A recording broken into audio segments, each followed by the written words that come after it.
Hi guys, welcome to my channel. This is my first ever long form content. I decided to, hop on a long form content for YouTube and let's see how it goes. I promise you it's going to be very interesting. You're going to have interesting topics, so stick around to the end if you're a football lover, if you're a Manchester United lover. Let's get it. Yeah, so today I'm going to be talking about the loss to Aston Villa, the reactions of fans after the loss to Aston Villa, the upcoming transfer window, because there are a lot of news about the upcoming transfer window, which is January, not long from now. Could be Menu situation also. I'm going to be giving my own 2 cents on the whole Could be Menu drama and all that.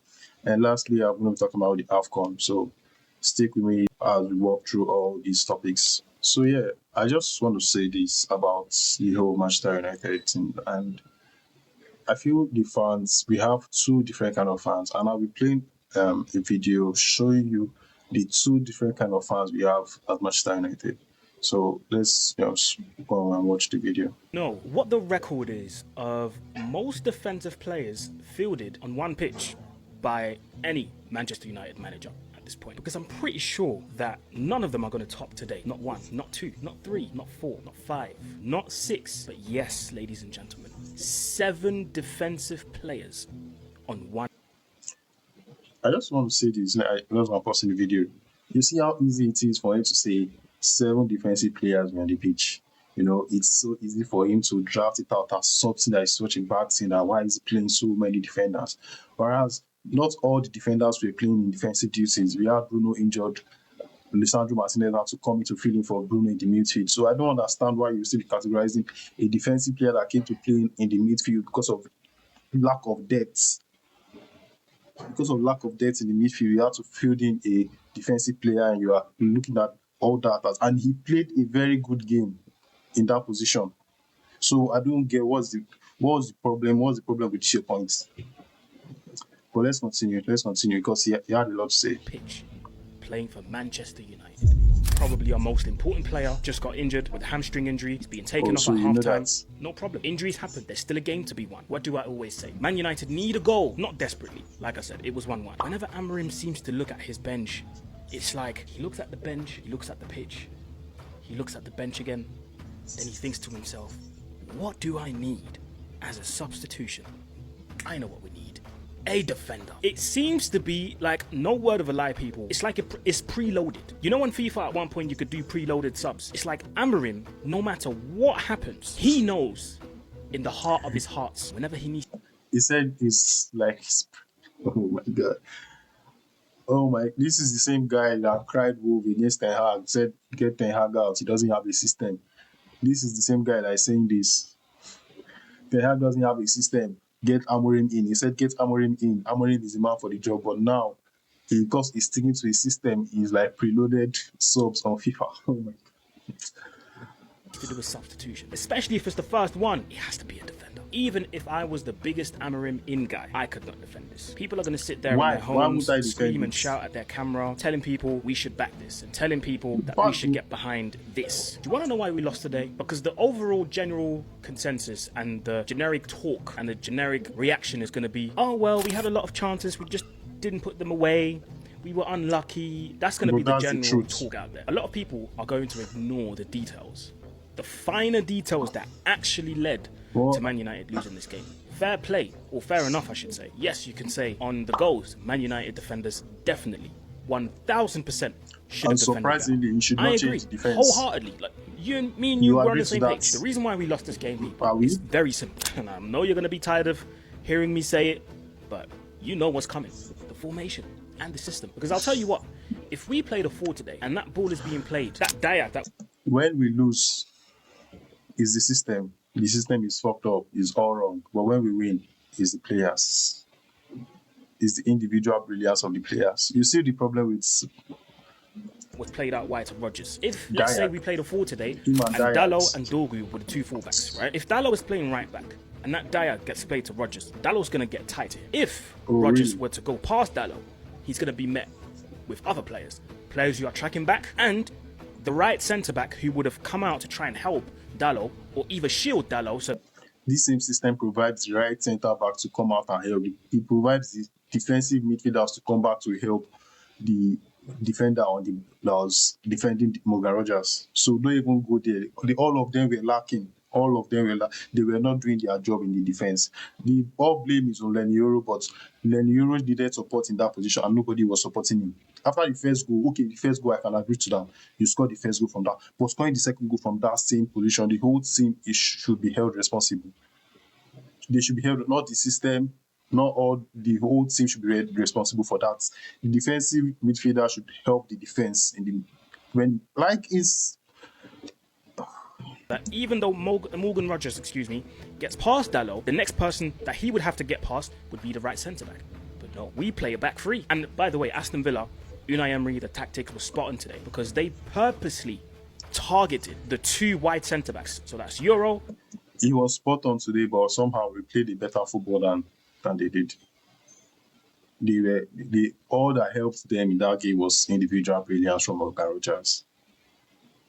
If you're talking about this individual brilliance from Morgan Rogers. So why are you so praising the manager of Aston Villa? You're praising Unai Emery. Oh, what did he do? What magic did he do in that match? And Luke Shaw, and there's a reason why both of them didn't have good games, but the central centre back did have a good game in Aiden Heaven, and we'll talk about him in a minute. Let me just finish my point. Play the whole diac to the left, to the touchline. Euro is I think at this point, I've made my point clear about this kind of fan because I'm not ready to sit and hear all this. I just want to show you that this is one type of Manchester United fan that we have, and this is how toxic our fan base is. Now, we show you the second type of Manchester United fan. Now let's watch this video. Let's see this video from this guy. You know what? I'm going to be honest. I'm upset, but not devastated. Why? We look at this game before we start. Let's just look at this freaking list of names. Ahmad, Mazraoui, Mbeumo, Maguire, De Ligt, Casemiro, and at halftime, Bruno Fernandes, all out for injury or suspension or AFCON. And you look at the starting 11, the bench. You see how he started with all the facts before going into why is he playing all the defensive players? Why is he only defensive players? Can you just see how he just started with the facts? We have a long list of players that were missing from this match. Defensively, okay, you want to tell me that if De Ligt was in that match, it would not be better defense than what we had in that game? This is if, buts, or maybes, but then we know it for a fact. De Ligt is a more experienced player than Euro and Aiden Heaven. So what we say, Maguire is not fit. We had a lot of players that were out for Uzai Mazraoui, all of our very good defensive backup. He has gone for AFCON. And you're thinking, can we pull something off to beat a team that has won 10 out of their last 10 matches? And the answer is no. The team we are playing against, they've won 9 matches back to back. We are struggling to win 5 in a row. They've won 9 back to back. And you're surprised, you are saying the system is bad that they beat us 2-1 in their own home. Can you all see the difference between the two types of Manchester United fans that we have? This is what is making our fan base so toxic, because if all the fans can look at the facts, they will not be too quick to jump on the manager and say, let's get the manager out. A lot of people will come here and clown us, and that's fine. I get it. I banter all the time. But the truth is, we put up a fight. Not only that, we dominated Aston Villa in basically every aspect of the game. More possession, more total shots, shots on target, expected goals. They don't have a single statistic better than us besides goals, which is the most important. The team that everybody's fearing in third place, with this form, we held them off. No threat. It was just individual brilliance from Rodgers, which, in my opinion, we should have been closing down those shots. And we're thinking we're going to halftime down 1-0, but Dorgu wins the ball, plays Cunha. Cunha has the opportunity to play Sesko or shoot. He shoots. I'm glad he did. Goal lasts 1-1. Same mistake of not closing and the same type of shot. Rodgers puts it away and they go absolutely mad. And I don't blame them because that's our second loss in the last 11 matches. Not everybody can beat Man United. And listen, it's not the result we wanted, but honestly, given the way we played, it's a mixed feeling because yes, we lost, but I thought we deserved the win despite this being the other guy never mentioned anything, like ever said anything like this. No accolades to the team. The formation is bad, the system is bad, this is that. If we are playing a back four and those players were not committed, they will score us. Morgan Rogers will score us. He has scored that goal against so many teams that are playing in the back four. So these back four hunters, please explain to me. Please write it in the comments. I would like to understand you're coming from. But yeah, this is just this down that this is my own 2 cents on this whole loss against Aston Villa. I feel we really deserve to win that match. We played a very, very good game. Even considering the fact that we lost a lot of players, we did play a very good game. Bruno's injury, again, Bruno injured at halftime. You had the whole 45 minutes start Bruno. It's very rare that happens, but we still managed to stay in the game. Although they scored us again, but we still managed to stay in the game. So let me know your thoughts in the comment section, guys. Let me know what you think about the whole situation and about the whole loss and about the whole fan base of the team. I'd like to see your thoughts in the comments. And see you guys on the whole fans issue. So I'll be moving on to the next topic. See you guys. So the next bit of business we have for this episode is the January transfer window. And the January transfer window, I feel, is going to be a very, very interesting one. I mean, we are a couple of days away from the January transfer window. I think it's a week. The window is going to be open on the 1st, so it's a week from now. And it's going to be very interesting to see how players and club move around this period. It's going to be very interesting, trust me. But I would really, really like to talk about Antoine Semenyo. I'm not the kind of person that will talk about transfers that are not yet actualized. I don't really like focusing on rumors. I want to always discuss or talk about transfers that are 100% guaranteed. But then Antoine Semenyo is one player that I have always loved. I think he's very technically gifted. He's very, very good. He plays on the left wing and he could play from the left wing back position. We need, according to the style of play we are playing, the formation we play, the left wing back are not really wing backs. We always demand them to go forward and also do some defensive track back, which he does very, very well. So I feel United will be a very, very good fit for him. But then reports are coming out that his preferred destination for the window is Manchester City. And I feel Manchester City are ready to pay his release clause to bring him in. So him choosing Manchester City over Manchester United, it pains me, but I just feel it's because of the structure of payments or the structure of how he's going to get paid by the club that made him choose Manchester City over Manchester United, which I would really give a huge thumbs up to the new board, because previously our previous owners, our previous boards, they would always want to do whatever it takes to bring a player in and give him huge amount of money, and when it doesn't work out, to sell the player will be another problem. It'll be a very big problem. Look at the likes of Sancho, look at the likes of Anthony, and so many other players. Put them on big wages and they don't perform. You want to move them out, it's going to be very hard. So I really like that they are not really bending. They are giving him the structure they give other players that are coming into the club. So if he cannot take it, we go to where they can give him what he wants. And Manchester City, I see a lot of people saying it's going to end up like Jack Grealish in Manchester City. To be honest, I don't think so. Jack Grealish was a very, very brilliant player before he came to Manchester City, and most people see he's a flop, but he won the treble with Manchester City, even though there was some questionable periods during his time in Manchester City. But Semenyo, on the other hand, I feel is going to flourish in a Manchester City team. The Manchester City team they are building a new front line. I think Haaland and Foden are the only ones presently that have been there for a while now. So it will be interesting to see Antoine Semenyo get into that mix. And Payne is not coming to Manchester United, but then what can we say? And about him not coming to Manchester United, we have to look for a new target. And reports are coming out that we are getting another young winger named Diomande. So yeah, now that it looks like Semenyo's destination is going to be Manchester City, United is reported that United are looking at another young winger called Diomande.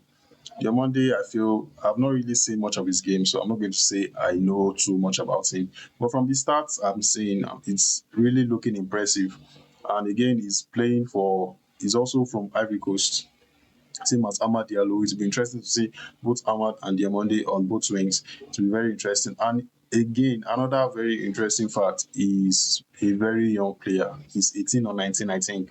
He's a very young player, so it's be interesting to see if we can bring him to the fold. But then, Manchester United, I won't say we should be going all out to get a winger right now. I won't say we should be going all out to get a winger right now, even though we do need a very. I think Patrick Dogu he has been good, he has been okay, but going forward, he's not really clicking. It's not really clicking. So I feel bringing in a more skillful player on that wing to be very very helpful to the cause. But like I said, we should not really be going for a winger right now. Our problem is the midfield. We have a very, very huge midfield problem. We are fielding in Lisandro Martinez to fill in the midfield, and it's now looking like Lisandro Martinez is like one of the best midfielders in our team. But we have other midfielders. But then we have Bruno injured, Kubimenu also injured. I think his injury is going to be a short period. He's going to be back soon, but I don't think he's going to be playing the next match. But I feel we should go and sign some more players. We're looking at some players like Baleba throughout the window. We wanted to bring him last summer transfer that we could have brought him in, but then we could not get Baleba's signature.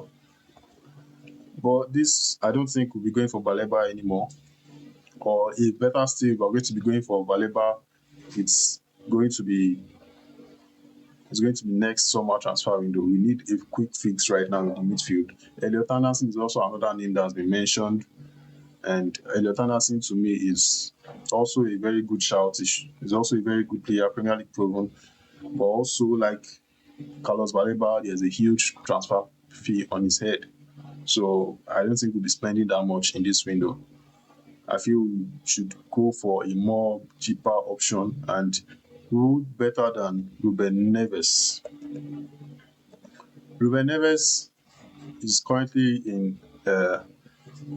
playing for Al Hilal in the Saudi Pro League. Ruben Neves, as you could see in the Euros, he has been very good for Portugal. So he's a player that can really come in and make a difference in that midfield for Manchester United. He's very good. He's more of a Bruno type player. So it's been interesting to see if we can get Ruben Neves in before the January transfer window. But guys, let me know your thoughts in the comment section. Who do you think we should bring in? Who do you think would make a very good impact in this team? I would like to know your thoughts in the comment section. I'll see you guys. Alright guys, so for this next episode, I want to talk about this Kobe Mainoo situation. Since this whole drama with Kobe Mainoo started, I've actually not really said anything or said much about it. And to be honest, that's because I don't want to feed into that whole bad energy or bad narrative around the player and the club and all that. But to be honest, I do get why most fans call for Kobe to play, to have more minutes and all that. I feel he's a very, very talented midfielder, and he has proven himself to an extent in Manchester United, helping us win the FA Cup during the last season with Ten Hag. I think that was 2 seasons ago, and some clutch performances he has been putting up in Manchester United shirts has been really good, no doubt. But then, this lad is a young boy. I think he's just 20 years. So, saying he should be playing every minute when we have a player like Bruno Fernandes is absurd to me, to be honest. It's obvious that he is not playing due to the fact that he's fighting for a position with a player that plays almost every single minute. When last have we heard Bruno Fernandes got injured or is taking this long break in Manchester United? That's been. Have we even heard that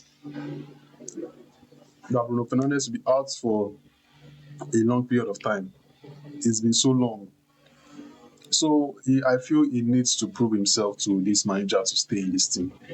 I feel he still has a lot of, and for him to prove himself, some people will say he needs game time. Yeah, he needs game time, yes, but he needs game time when the opportunity arises. You play when the opportunity arises, not just because you want to play everybody. You can't. This as a team, you can't favor everybody. You can't favor everybody. And if he's going to continue with this whole attitude and all that, telling his brother to, I don't know if he told his brother, I don't want to put any speculations out there, but you're allowing your brother come up to the stadium and rock a free Kogmenu shirt, that was really poor. That was really poor on his side and his side of his so-called brother. I feel he should have a long talk with his brother. He's not on the side of that, but if he doesn't, then he is accepting what his brother did, and which is very bad. Now he's injured. He had the opportunity to play, to start. He's injured.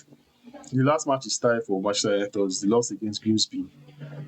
Even Roy Keane, I saw an interview, I saw a podcast rather, where Roy Keane and Gary Neville were talking, and Gary Neville was supporting Gumenu, saying, because Gary Neville, we all know he likes to bash the manager. He was supporting Gumenu, saying he needs to play this and that and that. And Roy Keane asked him one very, very good question. If it was their team back then, if it was their team that went to Grimsby Town and lost like that, would Sir Alex start him in the next? When will Sir Alex start him again?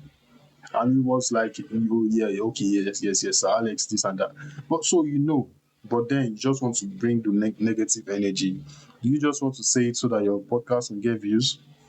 Is that what you're doing? Is that what we're doing now? So we're bashing our own just because you want to get views on your page.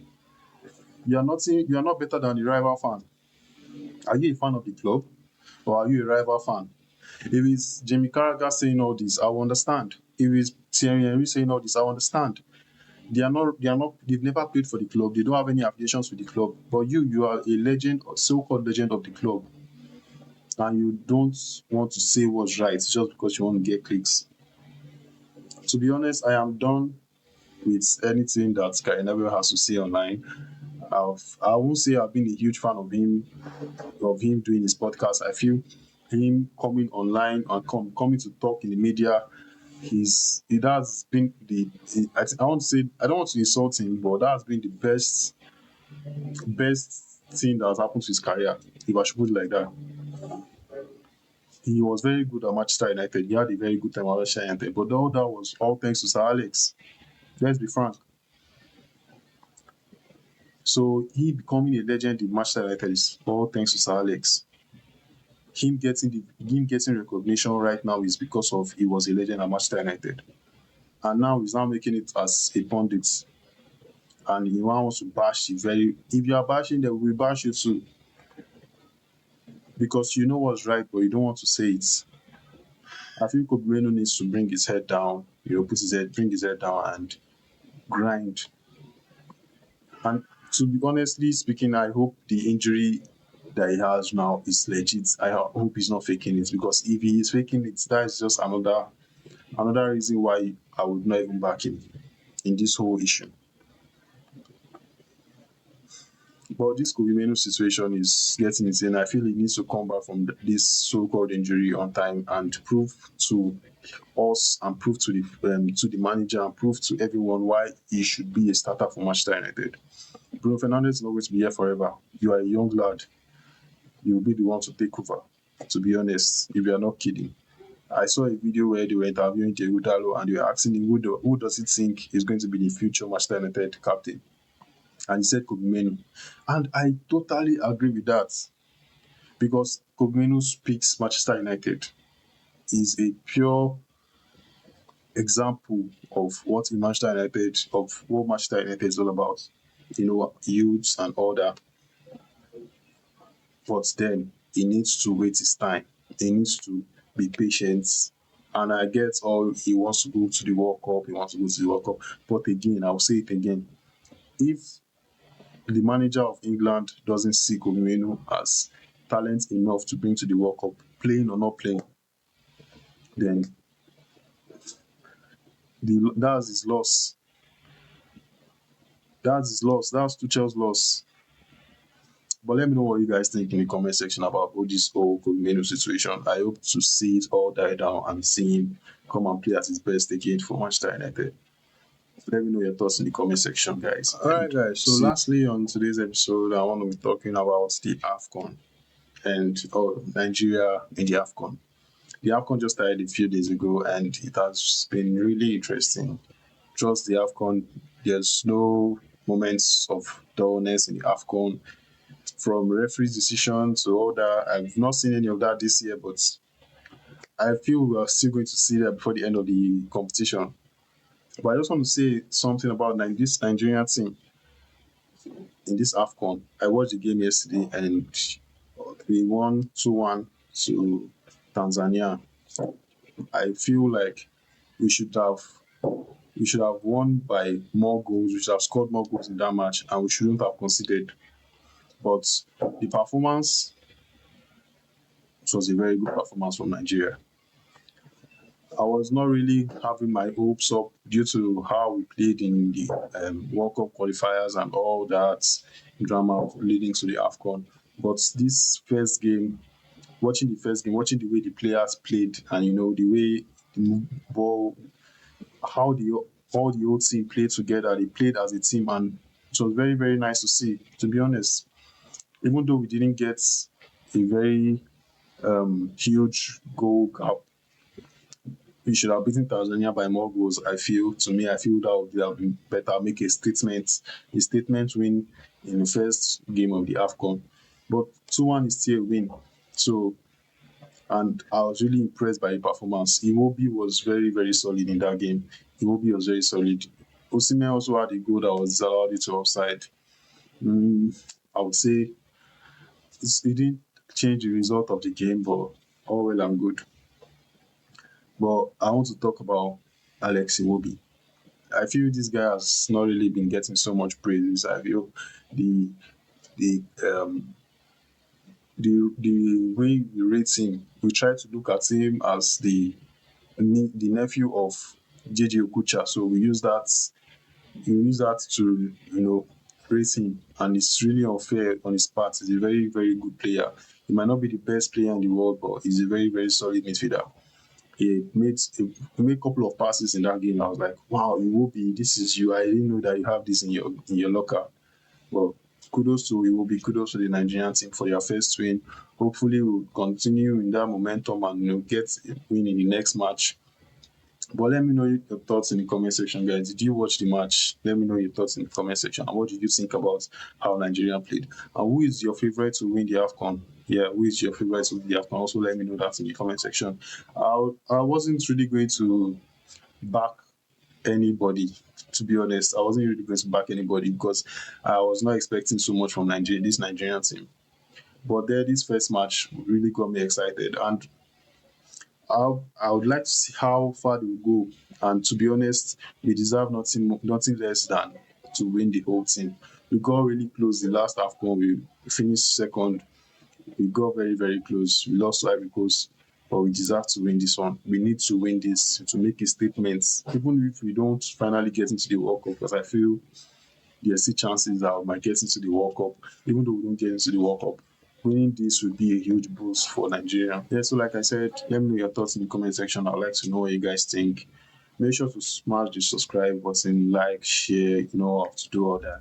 This, I said earlier, and I'm saying it now, this is my very first long form content. So make sure to smash the subscribe button and let me know your thoughts in the comment section. Whatever topics you also want me to talk about, if you'd like to see more videos like this, smash that subscribe button. Have any other topics you want me to talk about, make sure to drop it in the comments as well. I'll be there. I'll be reading your comments all through and through. So guys, don't forget to smash the subscribe button, share the video, like, and all that. If you're seeing these videos on TikTok, wherever, make sure to follow.